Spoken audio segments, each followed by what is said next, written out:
गांव में भगवती नाम की एक विधवा अपनी 4 साल की बेटी ईशानी के साथ रहती थी। भगवती गांव के दूसरे लोगों के घर जाकर उनके कपड़े इस्त्री करा करती थी और उस काम से मिले पैसों से अपनी बेटी और घर को संभालती थी। एक दिन जब भगवती अपनी बेटी के साथ एक दुकान के सामने से गुजर रही थी, तभी उसकी बेटी कुछ खाने के लिए जिद करने लगती है। माँ, मुझे वो चीज चाहिए। अरे नहीं बेटा, वो अच्छी नहीं होती। नहीं मम्मी, वो अच्छी होती है, मुझे वही खाना है। नहीं बेटा, मैं तुम्हें वो नहीं दिला सकती। नहीं माँ, प्लीज मुझे वही चाहिए। आपने मुझे कभी ऐसी चीजें नहीं दिलाई, आज तो दिला दीजिए। बेटा, मेरे पास इतने पैसे नहीं है जो तुम्हें ये चीजें दिला सकूं मेरी बच्ची। मुझे माफ कर दे मेरी बच्ची। भगवती इस बात से बहुत उदास हो जाती है और इशिता के साथ अपने घर चली जाती है। एक दिन भगवती अपनी बेटी के साथ रात को टहलने के लिए सड़क पर निकल पड़ी। अरे वाह माँ, मुझे यहाँ बहुत अच्छा लग रहा है। हम कितने दिनों बाद ऐसे एक साथ वक्त गुजार रहे हैं। हाँ बेटा, मुझे भी बहुत अच्छा लग रहा है यहाँ आकर, वरना तो मेरे पति के जाने के बाद जैसे मेरी सारी खुशियाँ ही चली गई हो। अरे माँ देखो, यहाँ तो ठंडी हवाएं चल रही हैं। हाँ बेटा, मुझे बहुत खुशी हो रही है तुम्हें खुश देखकर। भगवती और इशिता यूं ही सड़क पर टहल ही रहे थे कि तभी पीछे से एक गाड़ी बड़ी तेजी से आती है और भगवती को टक्कर मारकर चली जाती है। भगवती जब गिरती है, उसका सिर किसी पैनी चीज से जाकर लग जाता है और जमीन पर गिरकर मर जाती है। इशिता अपनी माँ को खून से लथपथ देखकर जोर जोर से रोने लगती है, पर रात के समय वहाँ कोई नहीं होता, इसलिए वहाँ कोई उसकी मदद करने नहीं आता। भगवती मरने के बाद एक चुड़ैल बन जाती है। अरे ये क्या, मैं मर गई और चुड़ैल भी बन गई, लेकिन मैं मरी कैसे? तभी चुड़ैल देखती है कि उसकी लाश के पास एक प्रेस रखी थी। हाँ, हो ना हो मेरी मौत इसी प्रेस से ही हुई है। तभी उस चुड़ैल की नजर अपनी बेटी पर जाती है जो उसकी लाश के साथ बैठकर जोर जोर से रो रही होती है। हाय मेरी बच्ची, मेरी बच्ची, अब मेरी बच्ची का क्या होगा? उसे कौन संभालेगा? अब क्या करूं मैं? जैसे ही चुड़ैल अपनी बच्ची को अपनी गोद में लेने की कोशिश करती है तो वो उसे गोद में नहीं ले पाती, क्योंकि अब वो एक आत्मा बन चुकी है। हे भगवान, मैं तो अपनी बच्ची को गोद में भी नहीं ले सकती। अब मैं कैसे संभालूंगी अपनी बेटी को? तभी चुड़ैल के पास दूसरी चुड़ैल उसे रोते हुए देख कर आती है। अरे तुम यहाँ खड़ी रो क्यों रही हो? क्या हुआ है? मेरी टक्कर किसी गाड़ी से हो गई थी और एक प्रेस से मेरा सर लग गया और मैं मर गई। अब मेरी बेटी को कौन संभालेगा? मेरी बेटी यहाँ रो रही है और मैं उसे गोद में भी नहीं ले सकती। वैसे आप कौन है?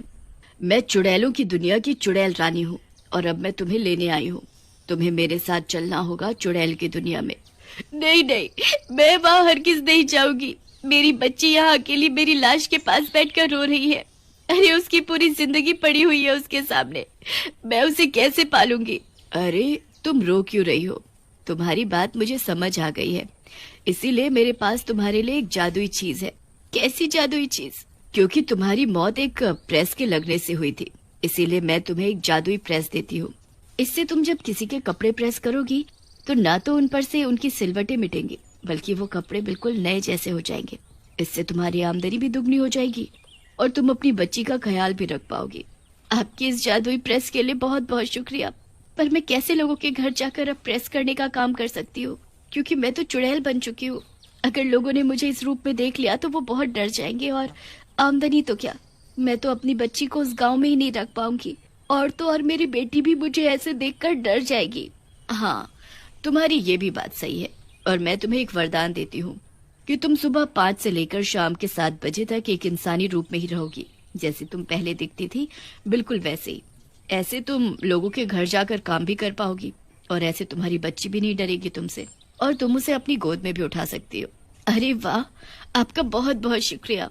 मैं आपकी बहुत शुक्रगुजार हूँ चुड़ैल रानी। अरे मेरा तो फर्ज ही है सभी चुड़ैलों की मदद करना। तभी वो चुड़ैल रानी चुड़ैल के हाथ में जादुई प्रेस थमाकर वहाँ से गायब हो जाती है। अरे वाह, अब मैं अपनी बच्ची को पाल पाऊंगी। तभी उसकी बेटी उसका डरावना चेहरा देखकर जोर जोर से रोने लगती है। अरे मेरी बच्ची, ये मैं हूँ, तेरी माँ। तू अपनी माँ से तुम मेरी माँ नहीं हो सकती, तुम चुड़ैल हो चुड़ैल। नहीं मेरी बच्ची, मैं ही तुम्हारी माँ हूँ। मैं मर गई थी ना, इसलिए मैं चुड़ैल बन गई हूँ। तभी इशिता चुप हो जाती है। माँ, तुम सच में मेरी माँ हो? तभी चुड़ैल इशिता को अपने गले में लॉकेट दिखाती है। देखो मेरी बच्ची, यही वो लॉकेट है जो तुमने मुझे अपने हाथों से पहनाया था। हाँ, ये तो वही लॉकेट है। तुम तो सच में मेरी माँ हो। और फिर वो दोनों एक दूसरे को गले लगा लेते हैं। सुबह के 5 बजते ही चुड़ैल अपने इंसानी रूप में आ जाती है। अब तो मैं अपने इंसानी रूप में आ गई हूँ। अब मैं काम करने जाऊंगी। चुड़ैल अपने काम के लिए निकल जाती है। जब चुड़ैल अपनी जादुई प्रेस से लोगों के कपड़े प्रेस करती है तो लोग खुशी से उसे दुगनी रकम देते हैं। एक दिन किसी ने चुड़ैल से पूछा, अरे भगवती जी, आपके पास नई नवेली प्रेस कहाँ से आ गई? कल तक तो आपके पास आपको अपनी बच्ची को स्कूल भेजने तक के पैसे नहीं थे। हाँ, वो कुछ आमदनी बचा कर रखी थी, उसी से लेकर आई हूँ ये नई प्रेस। अरे पर आपकी ये प्रेस बिल्कुल जादुई है, मेरी कुर्ती बिल्कुल नई हो गई। अरे सब टेक्नोलॉजी है, टेक्नोलॉजी। अरे भगवती जी, वो टेक्नोलॉजी होता है, आप अंग्रेजी ना बोला करें। सारा बखेड़ा कर देती हैं। अरे तुम चुप रहो, बड़ी आई मुझे बताने वाली। तुम्हारी कुर्ती प्रेस हो गई ना? लाओ दो मेरे पैसे। हाँ हाँ, ये लो अपने पैसे। चुड़ैल 7 बजे के बाद जल्दी से अपने घर चली जाती है और फिर से अपने डरावने चुड़ैल रूप में आ जाती है। चुड़ैल के पास अब इतनी आमदनी इकट्ठा हो चुकी थी कि वो अपनी बेटी इशिता को स्कूल भेज सके। अब इशिता रोज अपने स्कूल जाया करती थी और वो पढ़ाई लिखाई में भी बहुत अच्छी थी। ऐसा सब कुछ कई साल तक चला और अब इशिता भी 15 साल की हो चुकी थी। एक दिन एक चोर की नजर चुड़ैल की जादुई प्रेस पर पड़ जाती है। अरे वाह, ये तो बड़ी सही प्रेस है। अगर इसको बेच के आऊंगा तो बहुत सही पैसे मिलेंगे। इसको तो आज रात को ही गायब करूंगा। जब रात को चुड़ैल अपने घर में अपनी बेटी को सुलाने के बाद सो रही होती है, तभी वो चोर उसके घर आ टपकता है। अरे वाह, घर तक तो पहुंच गया हूँ। अब मैं जरा वो प्रेस चुरा लूं। चोर जब चुपके से घर में प्रेस ढूंढ रहा होता है, तभी गलती से उससे कुछ सामान गिर जाता है। आवाज सुनकर चुड़ैल उठ जाती है।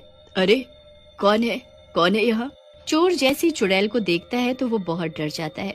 अरे चुड़ैल, चुड़ैल, अब मैं पूरे गांव को बताऊंगा कि हमारे गांव में एक चुड़ैल रह रही है।